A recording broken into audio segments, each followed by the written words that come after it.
আসসালামু আলাইকুম। সকলকে স্বাগতম আমার সৎ এগ্রো মিডিয়া ইউটিউব চ্যানেলে। ভাইরা আমার, আমি আপনাদেরকে সাধারণত আমার এই ইউটিউব চ্যানেল থেকে ভেড়ার ভিডিও দিয়ে থাকি। আসলে আমার যে ছোট্ট একটা ফার্ম, এই ফার্মে আমি ভেড়াই পালন করি। আমি একটা গারলও কিনেছিলাম।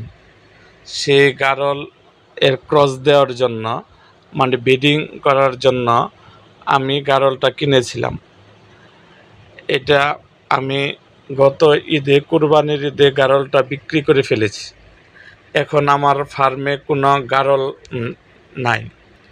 আসলে গারল, আজকে যে ভিডিওটা আপনাদের সামনে নিয়ে আসছি সেটা হলো গারল পালন একটি লাভজনক পদ্ধতি। গারল ভারতীয় জাতের ভেড়া, পালন খুবই লাভজনক। এতে খরচ কম অথচ লাভ অনেক বেশি।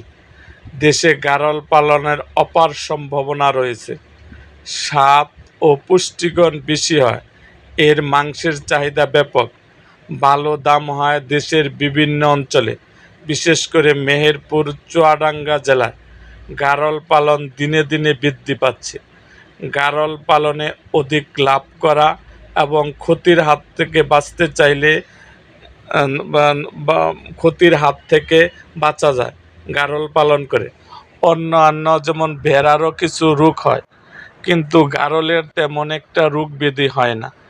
আমি যে গারলটা এনেছিলাম, আমার যারা অন্যান্য ভিডিও দেখেন তারা দেখবেন আমার ভিডিওতে গারলটা আছে, পাঠা গারল।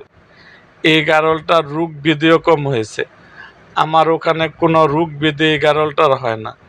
ভেড়ার যেমন কিছু কিছু পাতলা পায়খানা এবং সর্দি কাশি লাগে, কিন্তু ওই গারলটা আমার 1 বছর ছিল, কোনো রকম মানে অসুখ হয় নাই।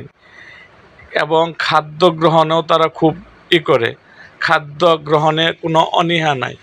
আপনি দানাদার খাদ্য দিচ্ছেন, ভেড়া কিন্তু দানাদার খাদ্য নষ্ট করে ফেলে, নষ্ট করে, কিন্তু গারল আস্তে আস্তে ওই খাদ্যটা আপনার শেষ করে ফেলে। এই জন্য ভাই গারল অত্যন্ত লাভজনক। আমি এর পরবর্তীতে এই আমার যে ভেড়াগুলো আছে, এই ভেড়াগুলো দিয়ে ক্রস করার জন্য আমি আরেকটা পাঠা ক্রয় করার ইচ্ছা পোষণ করতেছি। ভাইয়েরা আমার, ভেড়া পালন সম্বন্ধে কোনো কিছুর জানার আগ্রহ থাকলে বা গারল পালার সম্বন্ধে কোনো কিছু জানার আগ্রহ থাকলে অবশ্যই আমাকে কমেন্ট বক্সে জানাবেন। আর আপনারা আমার ভিডিওটা বেশি বেশি শেয়ার করবেন। আজ এই পর্যন্তই। দেখা হবে আমার